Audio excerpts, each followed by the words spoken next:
Welcome. I'm Alice Alicia Jones, and this is another one of my Living Consciously videos, simultaneously cast on Facebook Live as well as on YouTube. I have discovered that it's the best way for me to ensure that it's going to appear on both venues is to do it at the same time. Today's topic is kind of an interesting one because it's a 12-step program to becoming your higher self. There's a 12-step program for everything out there that is addictive and destructive. This is the opposite. This is going to build you up, make you feel one with Source, and give you a sense of empowerment. And like everything else in my life, this was channeled. It was a channeled exercise that I presented first to the Rays of Healing Church at the uh, a long time ago. I don't know exactly when, but I have a way of keeping every single thing. And I had a glorious secretary who works for me once a week. And before COVID hit, she would come to my office and she organized all my files in alphabetical order. So I found it this morning and I thought, uh, this was perfect because effectively the topic that I had been nudging to give, that I heard spirit nudging me, was 146 reasons to give up sugar. And I thought, and all of the reasons were documented by studies done by medical physicians. So I thought that is not practical for what I'm trying to accomplish here because I am not giving any kind of written documentation with my Zoom presentations. uh, we can do a screen share and I can have a written document and you can then take a screenshot. But with Facebook Live and YouTube, there is no written documentation. So I thought, okay, if I go back to that subject, it's going to have to be done on a Zoom.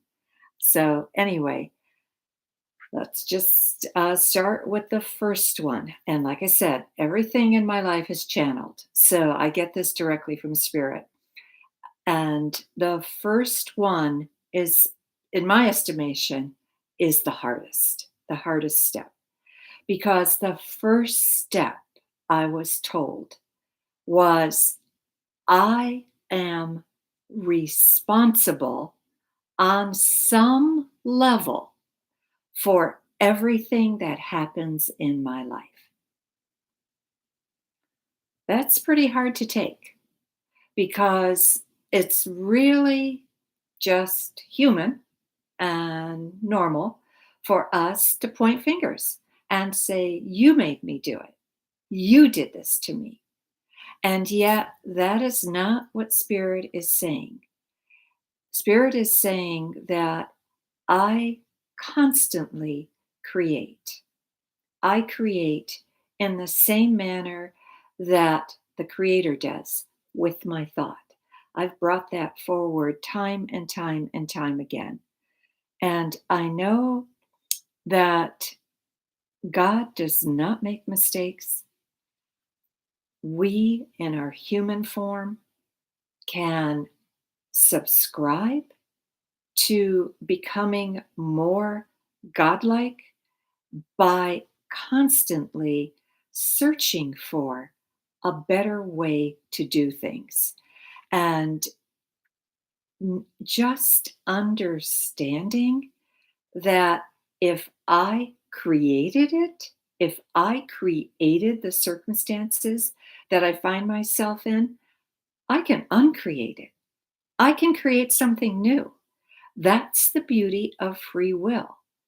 Because again, my understanding is that when we're in spirit, we are given a movie screen projection of what the choice points of our life is going to look like, what the major decisions are going to look like. The minor decisions, the day to day decisions, the day to day thought, we fill in with our free will. You have free will. That we are the, according to some of my teachings, we are the only one of God's creations that can basically say no to God. The rest follow suit in some type of form, some type of manner. Even the angels, the archangels, the ascended masters, there's a game plan that they follow. The David kingdom, which is part of the angelic kingdom, the David kingdom that guides everything natural on earth, animal, vegetable, mineral, again, reacts according to a certain formula that is made by God. So, effectively, the fact that we can stand up and we can say no to God is one of our greatest gifts. And do we say no to God? Plenty. And the other thing is though that as you open up to your spiritual gifts, as you open up to every single thing that you feel is important to your spiritual growth, you will find that saying yes to your nudges from spirit are going to make your life a whole lot easier. You're going to feel as if you're going with the flow. You're going with the river of life. And you can put your hand out and you can feel that river flowing. It's like your hand just naturally moves in a direction. So it's really intriguing, but becoming spiritually conscious, becoming and living consciously just makes your life easier. So, if you can remember that on some level, it may not be this level, it may not be the 3D, it may be in another dimension, it may be in it may be in superconscious, subconscious level, but you have to agree to what happens in your life. And what is happening is part of what you came here to learn. So as long as you can understand that, uh, you can look at things through a different lens. The one, second principle that I was given by Spirit, I am aware that my life and that the world I live in is unmanageable, but I know that there is a better way. And there is a better way. I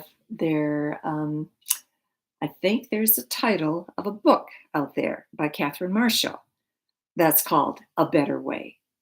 And I know that my spiritual foundation comes from A Course in Miracles. And when Helen Suckman, prior to her receiving the download for the 7 years that it took for her to receive all the materials that appear in A Course in Miracles, she and Bill Thetford, her boss at Columbia University Psychiatric Hospital of in New York were always at loggerheads. And no matter what was going on in their life, they were arguing about it. They were fighting about it. And I think one day she went home and he went home, and they both had the same thought: there has to be a better way. And then she started to receive the roughly 500,000 words that became A Course in Miracles. Many of the words in the beginning of A Course in Miracles were edited out because they were personal to her. They were personal advice, and she didn't feel that they belonged in a book. But everything that is general advice, and it starts with an introduction. And the introduction, the last words of the introduction state that, um, gosh, how many times have I repeated it? And I can't seem to bring it forward. Herein lies the peace of God. So I know that's the last sentence. Herein lies the peace of God. There are 3 sentences, and I'm going to have to give them to you next time because for whatever reason, they just totally escape me right now. And, but I know that if I substitute the word love for the word real, then basically what I get is that nothing in this world is real except love. The only thing that is real is love. And it's interesting because if you just take a look around and look at the discrepancies that we seem to be filtering through right now, um, love seems to be the farthest thing on people's mind. But yet, if we can get to the point where we can substitute love for everything that we think, everything that we do, we can end up with a world that is close to the kind of world that was created when Adam and Eve were put here in the Garden of Eden. Is it humanly possible? Um, I don't know. The only thing I know is that each of us can try. That's the only thing that I know. The third principle: I believe that a power greater than me can restore peace and sanity back into my life and back into the world. Every 12-step program has some version of that, that there is a power higher than me that I need to rely on, that I need to turn myself over to. And working at becoming your higher self is no exception.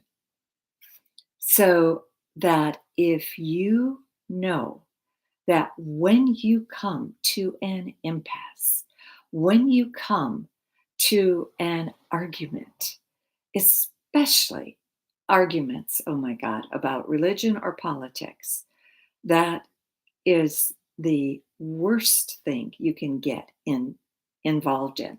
But obviously, sometimes you're going to be pulled into that. And when you can ask for God to provide the sanity back into the discussion, instead of saying, you're an idiot for thinking that, or you make me so mad, even using words like, that's an interesting point of view, here's mine. and then come forth with your point of view, then maybe, just maybe, the other person won't feel attacked. So, effectively, just knowing that there is a power greater than ourself that does guide this universe helps us turn our problems over to that greater power and does restore some sanity back into my life and into our life. The next one is point number 4 is really interesting. I consciously turn my will over to the will of the higher power. I have continuously said, we are a little piece of God. There is a threefold flame that lives inside of us, a fleur de lis, and that flame can get teeny, teeny, teeny, teeny, teeny, teeny, tiny, but it can never be extinguished, not even in a Hitler or a Stalin. It can never be extinguished. So it doesn't matter where you are on the spectrum of feeling that your will is aligned with God's will. Just knowing that you're a little piece of God, that in effect, your will is God's will because you are a little piece of God. Gives you a different perspective, gives you a different way to look at things, and makes you feel better about everything that you have facing you. The number 5, I am ready to have God as I understand him, her, it. Remove all the defects in my thinking. That's a toughie because effectively, as my understanding has always been that you get clearing as you want it, as you work towards it. You eliminate blockages with difficulty because those blockages, there's a certain comfort level in staying in your rigid path, in staying in a manner that makes you feel as if I don't really want to do anything different. I don't have to do anything different. So I do recommend if you do not have a copy of Own Your Power Day by Day, go to my website and get it. It's the hardcover is actually um, less expensive than the soft cover being sold on Amazon, and I will endorse it, and I will also pay the shipping and handling. So every single day's meditation is designed to help you remove a blockage. And every single day's meditation effectively makes you rise above the defects in your thinking, or at least helps you face them and face the fact that, geez, maybe I can look at this differently.